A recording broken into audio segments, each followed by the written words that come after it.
Good morning. My name is Kauai Fitt and I'm a realtor here in Anchorage, Alaska. Today we're going to be talking about who does your agent represent. So when you're working with a realtor, is your realtor only representing you, or are they going to possibly represent the other side of a transaction as well? Some realtors will represent both the buyer and the seller. Others will just represent the buyer or the seller.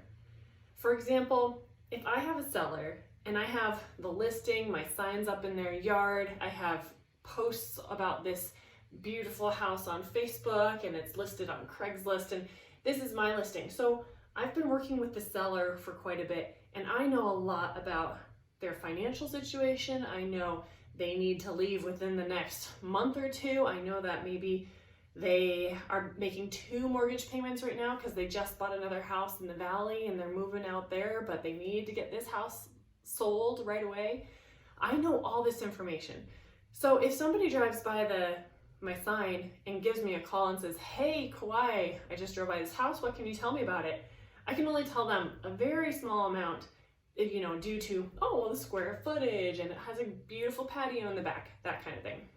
I'm not allowed to say much more than all those facts about the house because I know so much about the seller. I don't want to give any of that confidential information away to the buyer. So if the buyer says, everything you've told me, the square footage seems about right, it does have a 3-car garage, the kitchen's remodeled, great, can I come see it sometime tomorrow?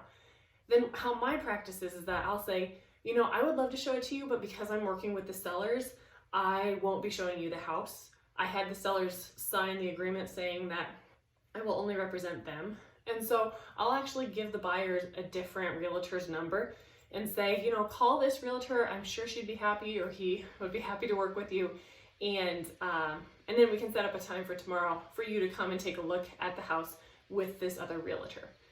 That makes me feel more comfortable and it makes my clients feel more comfortable.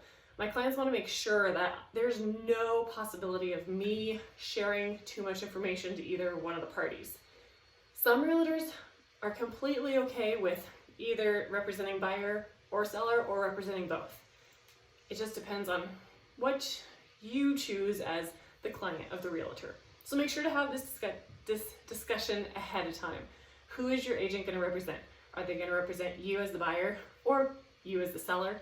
Or would they possibly in the future represent both the buyer and the seller? Thanks. This is Kauai Fitt, realtor up here in Anchorage. And if you are interested in following my videos, then please subscribe to my channel. Thanks.